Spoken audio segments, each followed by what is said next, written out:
Hey, the world has some things that are going wrong with it. Well, I did feel like the purpose of this conversation to get us started was to open up a lot of doors. Yes. And I don't know if in our future efforts we will close any of them. This is A New Angle, and I'm your host, Justin Angle, marketing professor at the University of Montana. This podcast is my chance to speak with cool people doing awesome things in and around the great state of Montana. We are proudly underwritten by First Security Bank and Blackfoot Communications. Hey folks, welcome back and big thanks for tuning in. Wow, it is hard to believe we've actually done 100 of these things. I remember during the holidays last year, a colleague asked, will there be an episode this week? And my response was, well, does this week have a Tuesday? So yeah, 100 straight Tuesdays, and folks are still listening. More folks actually, and we're pretty damn stoked about it. I'm so grateful to all of you who have supported this endeavor by listening, by suggesting guests, and by offering ideas on how to make the show better. People often ask me what the show's about. Well, we know it's about cool people doing awesome things, and we know it's about creativity and hustle. But we focus on those areas because I think they're areas of inquiry through which great learning can happen. I've learned something in each episode, and that's what makes this project so rewarding. So, with learning as our guide, today we are launching a new series here on A New Angle. We're bringing back guest number one, our favorite economist, Bryce Ward. Some of you might remember Bryce from our first episode in our conversation on the future of higher education. Others might not know Bryce. He's one of the most compelling thinkers I know, and every time I speak with him, I learn lots of things. We've bantered about loads of ideas and started tons of projects together. We've come up with even more ideas for new projects. But execution has been hard. We both have fairly consuming day jobs, not to mention high-energy families. So in the spirit of documenting the great conversations I regularly have with Bryce, I figured, why not do it on the pod? That captures our thinking and hopefully shares the learning with all of you. So what are we planning to talk about? Well, Bryce and I tend to have conversations that center around a broad and important theme. And that theme is this. There's lots going right in our society, but something is clearly wrong. What does that mean? Well, you'll have to keep listening to find out.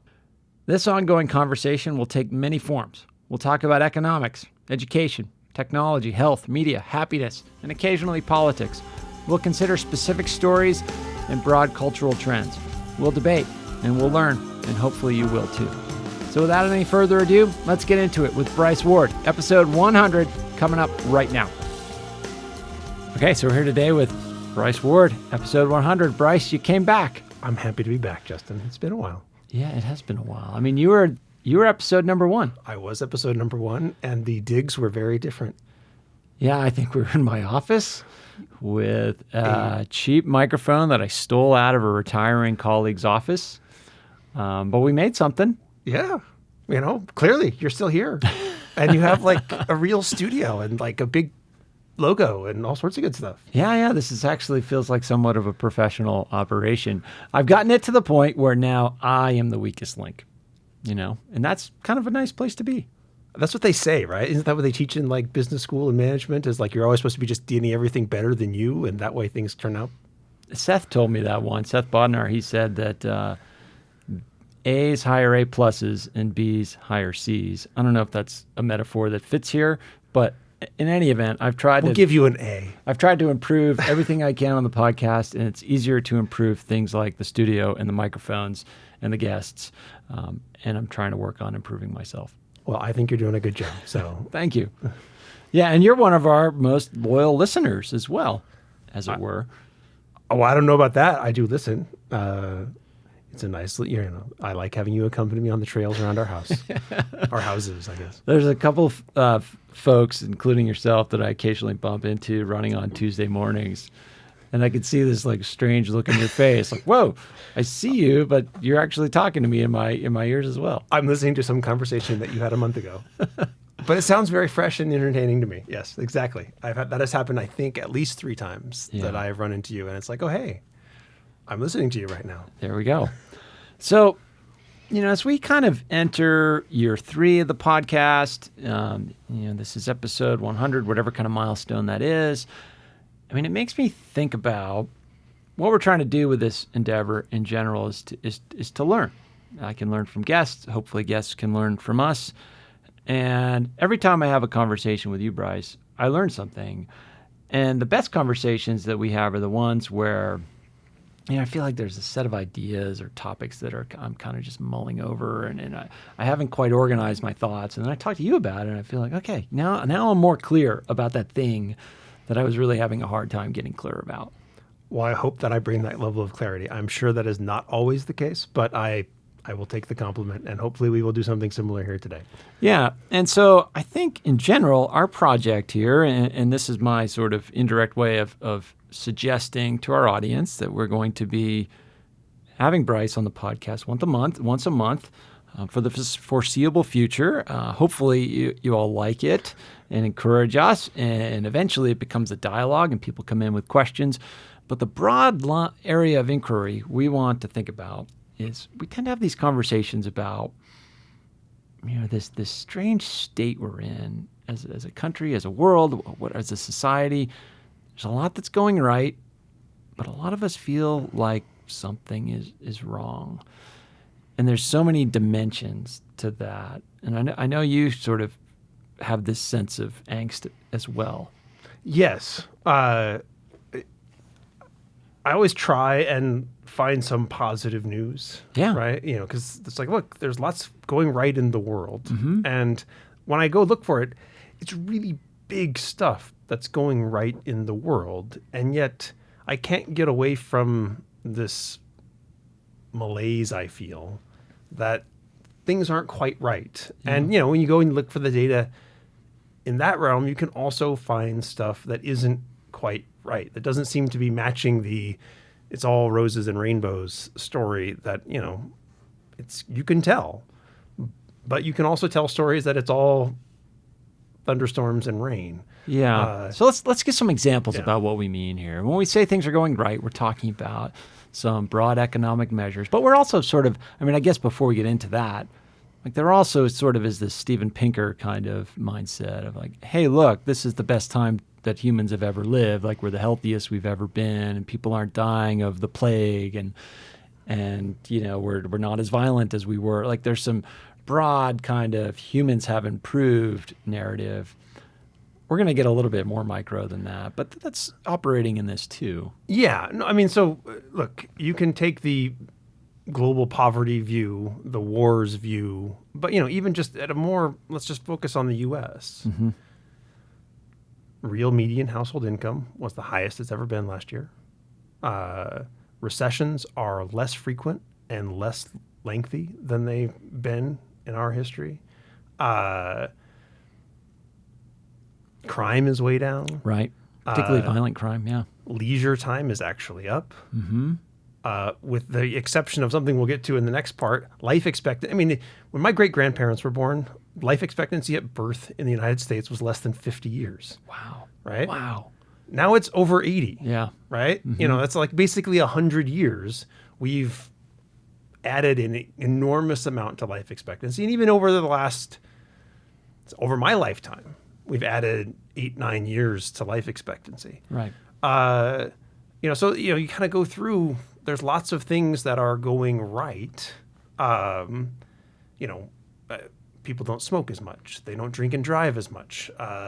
There's a whole plethora of things that in the last decade, 350 million people globally have been lifted out of poverty. Yeah. That's the entire population of the United States mm-hmm. that 10 years ago would have been living at the global poverty line or below it, that are now above it. Yeah. Right? These are all very, very good things. I often have said, if you could choose a time and a place to be born, you would choose today, and you would choose the United States. But I'm a little bit hesitant to say that now than I was 5 years ago or even 3 years ago. And this is a deeper thing than just sort of being upset with the most recent election or something like this. We're going to try to, actually, for our first few episodes, we're going to stay away from politics in the sense that that's not what's driving this conversation. What are the things that sort of make you question that notion of right now in this country is the best place in time for anyone to have ever lived? Well, so when we dig into data, so in spite of all these good trends, if we look at, so there's a thing called the General Social Survey. It's been going on for decades. Mm-hmm. And in there they ask people, well, how happy are you? Or there's a whole bunch of questions about satisfaction with life or satisfaction with finances, all these kinds of things. In spite of all the whatever positive trends we've had in all those, income and consumption and leisure time and crime and all those kinds of things, at best, it's flat. And if you really look at it, it's actually gotten worse. Right? So people today, a smaller share of Americans will say that they are very happy today than 15, 20, 30, 40 years ago. And what's critical here is that these are self-report measures. These are people being asked, how do you feel? Are you better off or worse off than you were in the past? Well, that too. But I mean, right now we're just actually literally just saying right now, in the moment. Okay, how happy are you right now? So how happy are you, right? So in, say, 1976, when I was born, like 35% of the country said they were very happy. Okay. In the most recent years, it's more like 30. So, that's not a huge change, but 5 out of every 100 people that you meet 40 some years ago would have told you that they were very happy, and now are telling you something that they are less than that. Well, and within that, we've sort of always had this notion that each successive generation will have a greater chance at happiness, a greater chance at prosperity, and whatever the arc of justice or whatever the arc of history bends towards justice, and that things are generally improving. So something like that is a red flag. Yeah, well, and that question as well is, again, that is a general social survey question. Right. And somebody did something interesting just last week, looking at that by cohort. Okay. And over time. And, so there's this kind of notion that things are much worse now, and that millennials think things are much worse now. And it's actually us, Gen Xers, who have said, oh, yeah, we're worse off than our parents, and we're less optimistic for our children than either the boomers or the millennials. Oh, everybody sucks. That's our view? Yeah, pretty much. I thought it was kind of an interesting little counter narrative to, some of what at least I hear a lot in terms of, the millennials are getting hosed and the boomers screwed everybody. And we'll definitely drill into the millennials thing. I mean, that was something we dug deep into with Ann Helen Peterson, who's a local writer for BuzzFeed that is working on a book in this space. Anyway, I don't want to get us distracted, but what were you getting after there, Bryce? So in addition to just this notion of happiness, I think the scariest indicator is just that life expectancy stopped going up. Yeah. What is it, 3 years in a row now? Yeah. It's gone down? And particularly for white men? For white men, particularly for less educated white men. We have a term for it coined by Princeton economists Ann Case and Angus Deaton. They pointed this out several years ago that they call them deaths of despair. Yeah. And to the extent that life expectancy stopped rising, it's not because of the healthcare system stopped working or whatever it is. Yeah. The flu shot didn't stop working.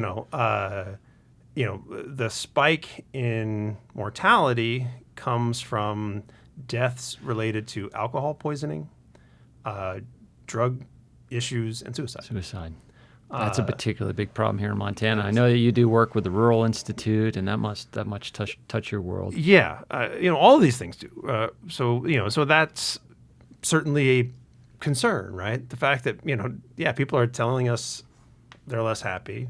We're seeing deaths from deaths of despair, right? Yeah. And then other mental health statistics are kind of in line with this, right? So youth suicide ideation has doubled. Yeah.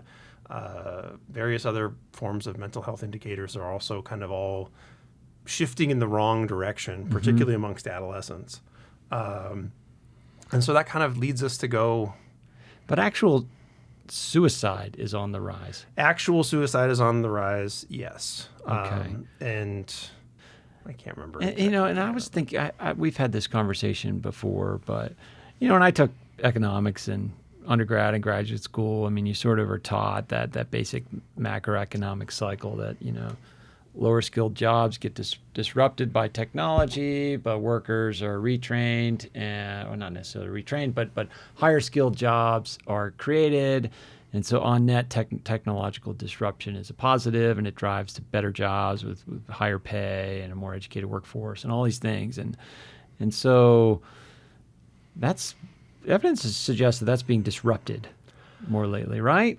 I don't know if that's that opioid effect or some of these addiction problems or despair problems, but we've talked about this before. Yeah. Okay. So, all right. So there seems to be something going on that is keeping.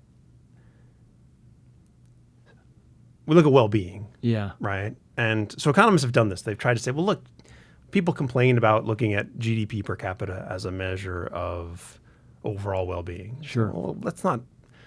It's easy to get lost in output per person. So so a few years ago, some economists came up with an alternative where they said, well, let's look at income, consumption, leisure time, life expectancy, and inequality. Okay. Right. So we'll put these things together and see if, we can. I mean, the trend in all those things, except for inequality, have actually been good. Right. So relative to 20 years ago. So in 2015, the paper was written looking back 20 years. And they said, look, taking all these things into account, well-being, at least as economists like to think about it, Right. had improved by 60%. Wow. Over 20 years. Over 20 years. Yeah. And if I reflect on my life in 1995, and I try and again, I've obviously gotten older, but if I try and just say, look, what would college student me in 1995, or what was a 43-year-old person in 1995? And I look, yeah, things are better. There's lots of stuff that's better. Yeah. Right.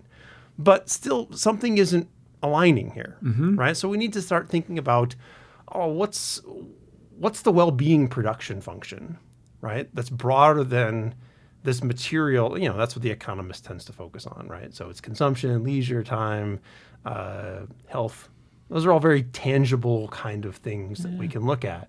Things we can measure. The things we can measure, things that we can look at. And so obviously those things aren't, if we just looked at that, we'd say, look. Yeah, they're not telling the story. They're not telling us a story that aligns with it. We got to look somewhere else. And you brought up economics. Right? Sure. And so, so maybe it's distributional, right? Yeah, explain that. Okay, well, we're looking at average. Yep. Right? Not everybody is at the average, right? And we know that inequality has increased by a ton. And so maybe it's just that the allocation of the well-being in society right. is such. So same reasons why that GDP per capita measure is totally flawed. Is flawed, right? And so I shouldn't say totally flawed. It has weaknesses. It has weaknesses, yes. It has areas where you want to look in other ways. Correct. Right? And so maybe the material, it is an actual material story. It's just the distribution of material as opposed to the average level. Okay. And there's probably some evidence for that, right? If we look at, there's a survey called the Survey of Household Economic Dynamics that the Federal Reserve does, and it's been up for about 5 years now. And they ask questions like, how satisfied are you with your financial situation? If you suddenly had an unexpected $400 expense, could you pay it? How would you pay it? Yeah, and isn't something like 40% of people say that they cannot incur an unexpected $400 expense? That is the exact percentage. 40% of people cannot handle an unexpected $400 expense. Right, so you say, okay, well, there's lots of people who are kind of living at the limit, financially at the margin, right? So there's an absolute level to it. But you actually brought up just job loss or job transition. Yeah, these shocks. The shocks. And a dynamic economy is a good thing, right? That is, I'm an economist. I still believe that a dynamic economy is a good thing. But I think there's a large literature that looks at the cost of job loss, right? So if you're a person who loses their job, what happens to you? And it kind of dribbles out, and it's kind of easy to kind of lose the narrative. But I was asked recently for a project to assemble that into something. Okay. And it left me kind of pretty depressed. So the literature on job loss, because we don't want to look at somebody who gets fired or gets let go because they're the bad worker. Yeah. Right? So what we want to do to try and isolate the effect of literally just losing your job is we try and find people who lose their job through no fault of their own. The whole plant closed. Right? Or the volcano hit. We got to get to that Iceland study you told me about. Yeah, that's a different one. But yeah, we'll get there. Okay. But we want to find something where it was kind of like this isn't your fault. Right. Factory shut down. The factory shut down. And so then we want to follow you and see what happens. And when we do that, particularly in kind of the manufacturing blue collar sector where you can get a good job, right? So whatever, you're a coal miner or a logger or working in an auto plant. Working in an auto plant. Those were good jobs, right? The problem with the dynamic economy that we have is if you lose that good job, there isn't a ton of good jobs then for you to turn to. Certainly not in the same neighborhood. Not in the same neighborhood, not in the same. And so what happens is, so when we look at people who lose their job, particularly people who lose their job through these large exogenous job events, even 20 years after the event, their earnings are 10 to 15% below what we would have expected them to remain on. And so, I sort of laid out there what I learned in whatever college economics. Was that based on theoretical work then, and that these findings are empirical work? Is that kind of the difference? No. So, I mean, look, a dynamic economy is a good thing. Okay. Right? Overall, you take stuff that isn't very productive and you bring in, there's winners and losers is the point, right? So there are people who are winning from these transitions. And there might be more winners than losers, but there are losers. There are losers, right? And so, so you lose several $100,000 of expected lifetime income. Yeah. Right? That's basically the finding. Mm-hmm. That's just your income piece. Your health gets worse. Yeah. You're more likely to get divorced. Your kids perform worse in school and their long-term outcomes, so it kind of adds up into these compounds into, again, from a relatively good high-wage blue-collar job that goes away and there isn't something to then to turn to, so you also add in moving costs. Yep. That's easily $1 million loss, right? Or at least several $100,000 in kind of expected present value loss. Huge. So you have and layer that on top, maybe in a world where, well, maybe these people aren't living longer, but people are living longer in general, and they have to work a longer life because they can't afford to live as many years in retirement. Yeah, well, and that's the other thing, right? Even if you don't lose your job, again, we need to I've kind of dove into. We gotta stick on the thread. We should kind of talk about. Broadly, there's 3 categories of workers. Okay. Right? Or there's lots of different ways to categorize workers, but one simple classification that leads to a small number of groups is we have service workers, we have production workers, and we have creative workers. Right? So a lot of the people who are in the can't handle $400 expense world, those are your low-wage service workers who are living paycheck to paycheck and have a whole host of unpredictable hours and when you say service, you mean food service? Well, I mean it's a broader category than that, but that's the easiest way to think about it. Those are the types Retail, of jobs. These are hourly workers who are lower skilled hourly workers for the most part. Sure. Right, and then you have production workers, and I'm going to use that as shorthand for kind of traditional manufacturing blue collar jobs, and then creative workers are kind of they're us, right? They're people who go off and sit in offices and think stuff up, right? So financial services, advertising, banking, finance, architects and engineers, software developers, blah blah blah. Right? So each group, they have things that they complain about that may be then the thread that we want to pull on to understand what's going wrong, right? So what we were just focusing on, what's gone on in the production space is there's been a lot of disruption, right?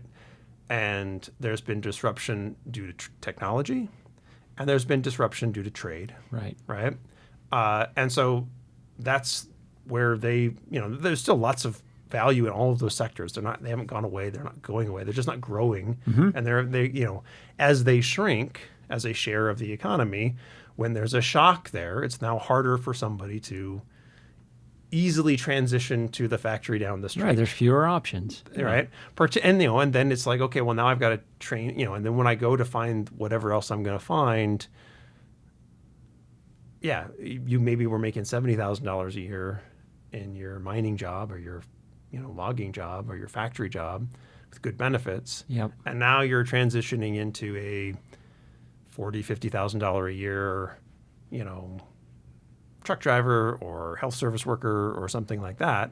Well, that's the gap, right? Or maybe you're moving into that service category that's less secure. Exactly, right? Yep. Yeah. So in each category there's a thread that we can pull on in terms of, here's the actual tangible thing that maybe isn't obviously going right with these people's lives.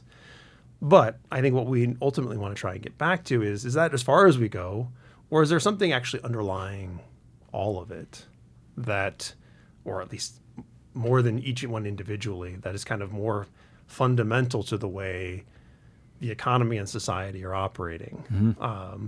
And I'm not sure I know what that is, but I'm currently interested in power.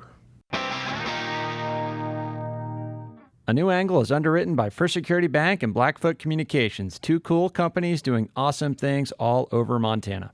Hi, this is Rose Walk. I am a master's student at the university, and I just won some drum coffee, and this is A New Angle. And you are the lucky winner of the Drum Coffee X A New Angle giveaway? Yes. Yeah. So how'd you find out about the contest? I am usually very active on Instagram. There you go. So after finding out about the podcast, I just kind of browsed through my feed and saw that you guys were doing a giveaway and have a really good track record with winning giveaways. So I thought I would check it out. And you won another on your first try. Yeah. Nice job. So you just sort of finished up your thesis in environmental studies here. I did. Congratulations. Thank What's next? You. So I'm going to do graduation, but I am working with a consulting company right now, and we work with tribal nations in mitigating health issues. I also have a fellowship with the 500 Women Scientists, and that'll be 2 years. So I hope I can do those two projects in tandem.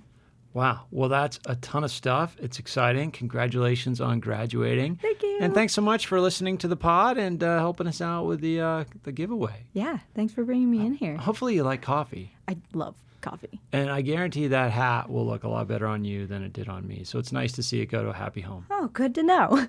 All right. Thanks, Rose. Thank you. A lot of this, I think, has, we don't talk enough about power in terms of just how we think about things. Yeah, and how do you define power in this context? That's a good question. Yeah. So again, as an economist, we start with market power. That's where I kind of start, right? As when I first got out of graduate school, I actually started working on antitrust cases, right? Okay. So you said, okay, well, there's market power, and there's market power issues here, but there's more than just so that and that is certainly a thread that I think comes across a lot of the stuff is. Companies have more power. Yeah, I mean, we can talk about unions. We can talk about concentration in industry. Well, in government as well, right? So you basically have, you within at least the labor market space, right? You have the employer and how much power they have. You have the employee and do they have any power? And if so, how? And frequently that's through some sort of union. Sure. Or it's because the government gave them power. Yep. Right? Yep. The government sets a minimum wage, or the government says that the employer must do X, provide health insurance, or whatever it is, right?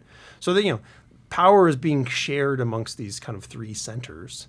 But, I think a lot of what's happened has shifted power away from worker and into other camps. Sure. And I think that manifests itself in a variety of different ways. But that may not be all there is to it, right? Yeah, and that's probably different across categories. I would assume that these imbalances in power affect service workers a little bit more than they affect production workers, a little bit more than they affect intellectual workers. Yeah, and is that the right category? Creative is the workers, way, I guess that people frequently describe it. But we're all in creative work. They're obvious. Yes, you typically have more power, right? Although as you're laying that out there, I'm thinking, well, the gig economy is people wanting to work in creative, but the the way the market's structured now is that they're working on contract, or they're working a variety of roles in a variety of creative ways with less security. And that's a whole nother issue. I mean, how sustainable is the gig economy? And then, big questions there. Well, yeah. So, I mean, the issue in the creative space, or one of the issues in the creative space, is it can consume you. Yeah. Right?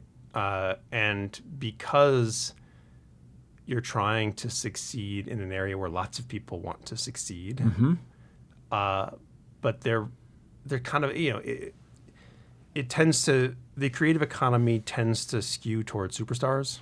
So there's a whole literature in economics on superstar effects. Okay. And, I use the term golden ticket, right? So when I was in graduate school, I had a student, and the student was one of my favorite students, but he told me very early on that he stops going to class after midterms.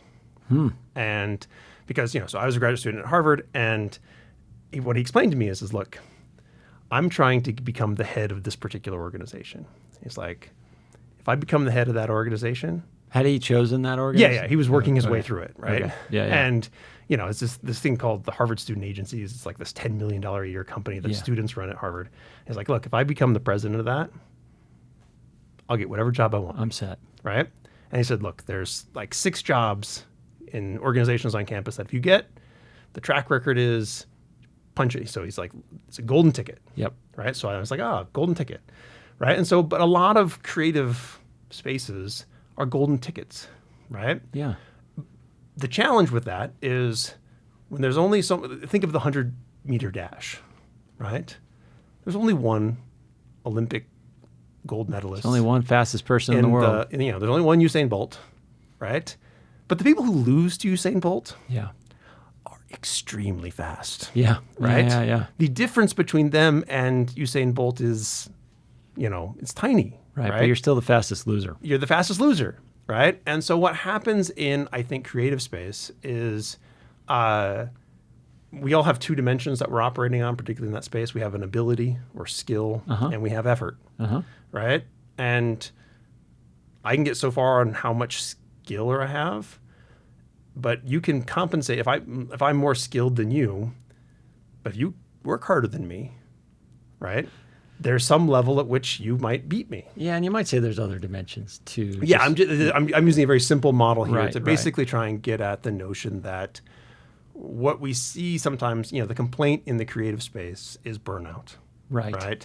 Is that it's always on, the email, blah, blah, blah, because I have to be better than everybody else if I want to get one of the handful of quote unquote sure, and tickets. that flexibility that everybody seeks, evidence suggests it takes a toll too, because not only you're already on, but it's not as predictable. Your schedule is more up in the air, and that has costs in the long run. Yeah, I mean, so all of these areas have to do with, there's a thread in each of them, and this is the one in the creative space is, as you know, I focus on what I call effort constraints, but the literature, is motivation constraints and attention constraints. There's a whole bunch of things that we can kind of talk about. And the concern for me in the creative space is that a lot of times I think we burn through people. We keep putting them so that they're putting all of this time and effort into their creative work. Yep. But then they're not socialized, and they're not meeting their needs, right? So if you think about, again, a well-being production function, right? I won't say we know what goes into that, because there's a bunch of different schools of thought and they kind of disagree. But broadly, we know that there's a material component, right? You need money, right? It does help to have money, but you also need purpose and meaning and companionship and all of these things. And I'm a social person, right? So in graduate school, my dissertation was literally titled Essays on the Economics of Social Interaction, right? So, this is kind of my little hobby horse intellectually. Sure. So that's the one that I focus on in my own research is, okay, how do we get people, what are the effects of interacting with humans? And, my simple tidbit to people based on actual evidence and data is if you want to increase your happiness and purpose and meaning, just go interact with other humans. Yeah. I love that framing. Interact with other humans. Yes, just go socialize. Don't put it off. Because it's very easy to be, I'm too tired. There's a lot of bailing at the last minute. Again, I'm too tired. I'm too busy. Or yeah, there's also this, and we know this psychologically, there's mood stickiness. Yep. Right? When everything rationally would suggest, yes, I should go out to that party, but I've had this a bad day, and I'm in this bad mood, and it takes this, your bad mood is sticky.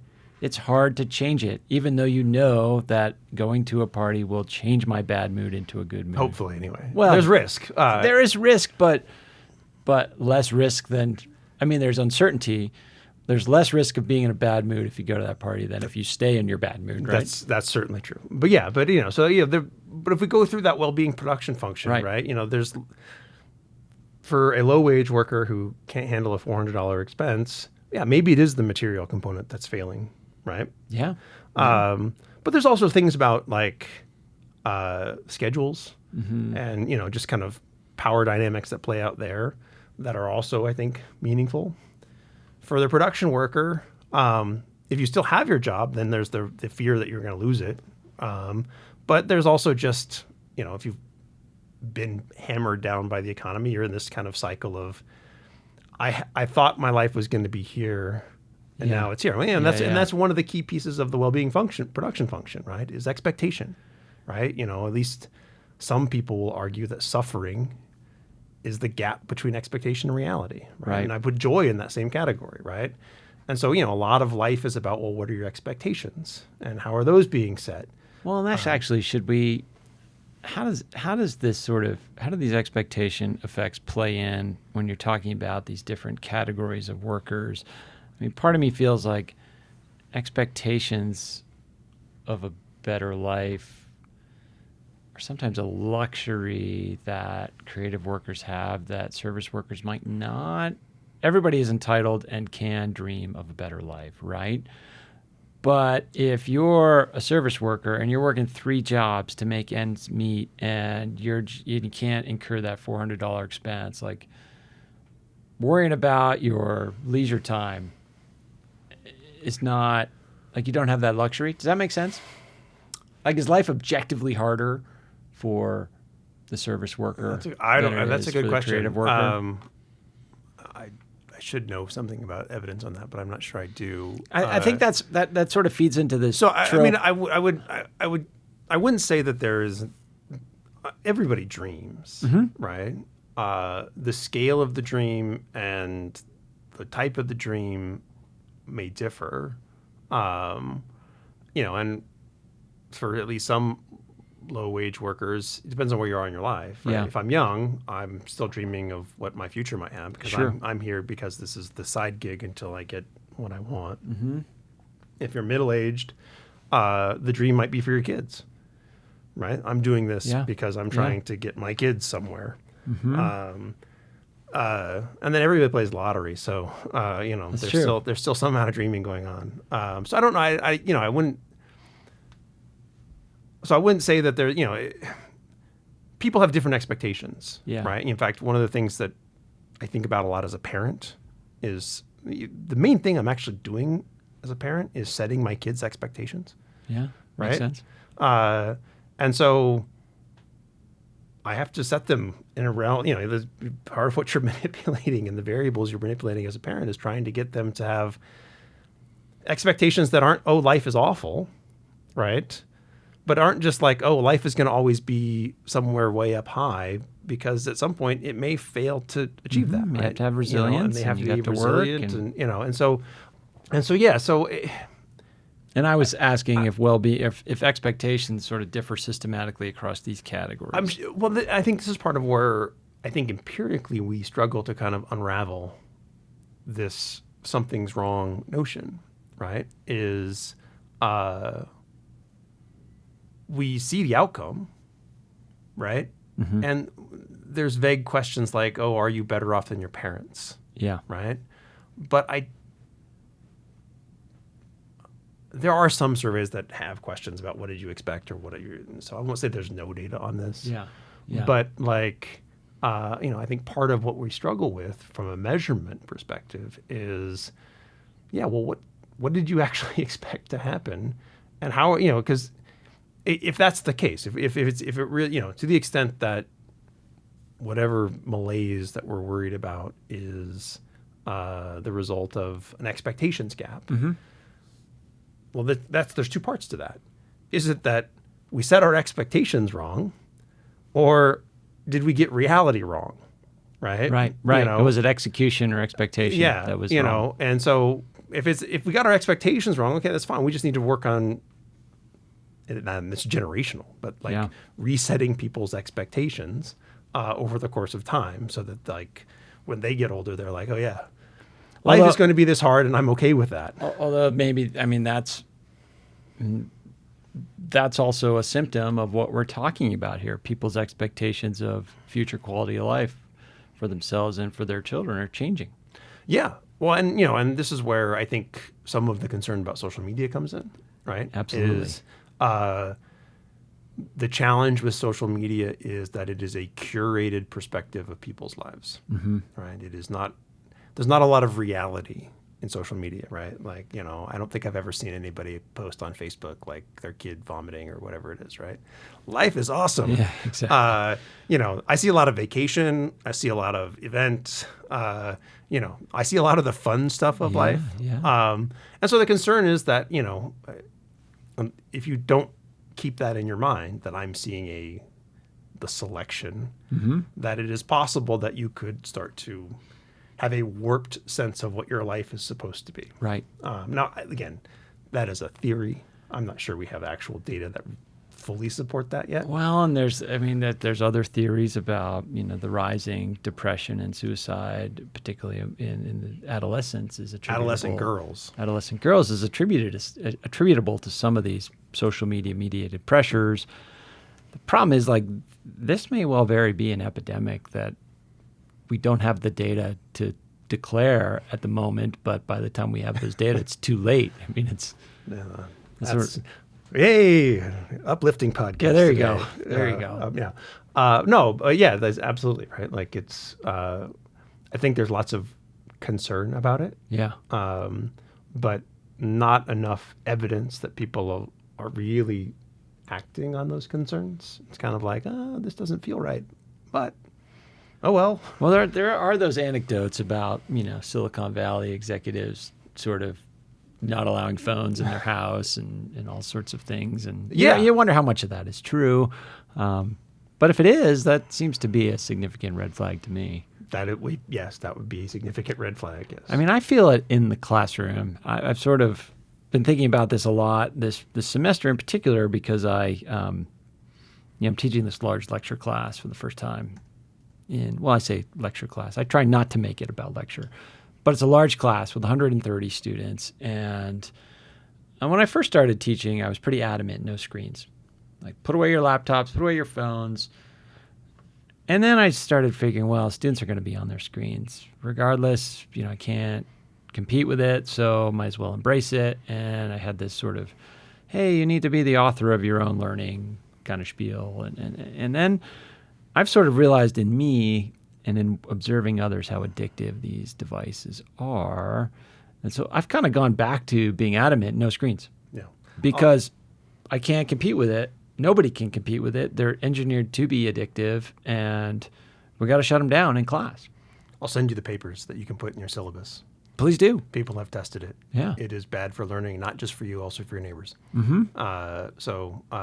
There's a negative externalities case to why you shouldn't let somebody else be looking over your shoulder at your screen. That is going to be convincing for my students. There are negative externalities associated with you having screen time in class. So I've seen that on econ Twitter now. People are like, here's the paper. You can add it to your syllabus. Okay. It's been tested. Nice. Well, I drew us off topic there. Yeah.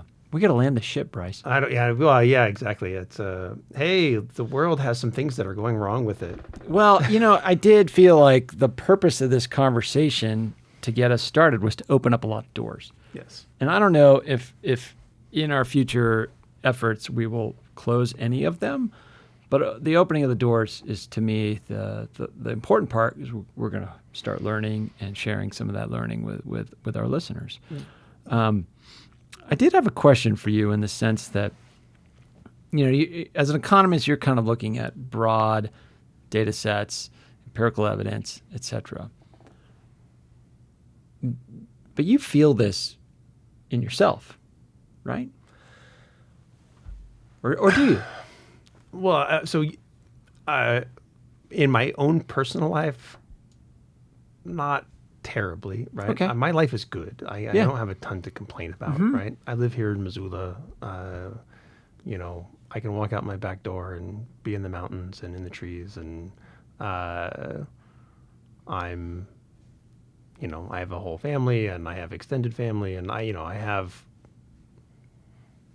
very little to complain about. Yeah. Where I feel it is, I guess, in some amount of empathy, based on both what I observe in the world, but also what I see in the data that I work with. Okay. Right. I do a lot of research on people with disabilities, and we just did a study where we had a qualitative component. Just the stories that people are telling you. Yeah. Were you collecting the data, like doing the interviews? I got to read the summaries of I got to read the transcript of the interviews, but I didn't actually go participate in them. But I'm getting the stories from those who were as well. And, you just kind of, you sense it, right? You see, or you see in the data, oh, this isn't right? Why is this happening, or why is that happening? Or, like I said, I did a research project on, the overall consequences of job loss, putting all of it together. And it was like, for the group that I was looking at, on average, it was $1 million loss. Wow. Over the course of your life. In terms of shorter life, that's a big component of it. As you lose life, a couple of years of life expectancy, all this income, having to move, disrupting your family. And I was like, wow, I knew it was big, but I hadn't quantified it. Yeah. Right. And once you quantify it, you go, oh, we got to do a better job with dynamism. Yeah. Right. To kind of, it's not just trade assistance or some tiny little, underfunded government program that says, well, here, we'll try and help you find some other job when there isn't another job that's actually comparable to what you're trying to look for. And so, that's where the sense comes from me. I just kind of, I'm sensing it, you're seeing it in the data. Yeah. So it's not, I personally, I don't have a ton to complain about, but I'm concerned that I'm not the rule, I'm the exception. Yeah. I guess I reflect on that question in similar ways, probably less data driven in the sense that I'm not working with the sorts of data sets you are on a daily basis. But, I feel it just observing political polarization in our media culture. And I think that's a topic we'll talk about in a future episode. Looking at students coming into college now and thinking of the debt that they're going to take on average, and the number of years it takes for them to pay off, and does the value proposition of higher education pencil in ways it used to be? And I know you have some strong thoughts on that we'll come to perhaps in our next episode, because our second in this series will air right after episodes with Scott Latham, who's a future of work expert, and Michael Punk, who works at AWS and is thinking about ways that technology will disrupt education. And so I think about it kind of on that level, and it does feel as though something is wrong. But at the same time, life is great. I go out the door, kids are happy, it's a great town, great place to raise a family, there's a lot of opportunity.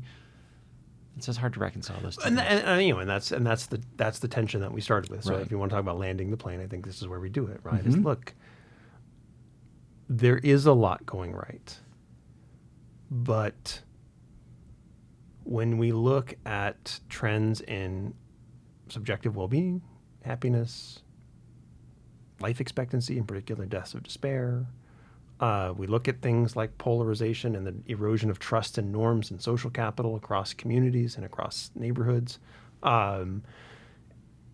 Something clearly isn't, rise in loneliness and, and all sorts, and all these mental health indicators are telling us that, in spite of the fact that there are things going right, and there are lots of people for whom everything, lots of things are going right now. I mean, life is never everything is going right, but, sure, whatever. But we have to start trying to figure it out. And, if we want to just talk about all the doors we've opened, right? Well, we think that there are some still people who have actual material issues, right? We haven't kind of satisfied that first level of need in terms of, they're kind of able to put a roof over their head, right? And Safety food on the table, needs, right? the hierarchy, all that. All right, but then you also have people who are dealing with risk and concern about their own jobs, but also their community and their neighborhood. And then, even amongst the quote unquote successful, there is a concern about a giant treadmill that will burn you out and rob you of a whole bunch of things that are supposed to be part of, again, that well-being production function, right? If more and more of my effort and attention gets shifted into trying to compete for whatever golden ticket is available to me, that means that there's less left over for my family and for meaningful social interaction and for hobbies and for a whole bunch of other things that produce general welfare and meaning. And again, we haven't got into kind of, who's doing well and, what all these kinds of things. But in each of those three broad groups of people, at least in the workforce, I think we have to kind of deal with people outside the workforce as well. There's something of real concern.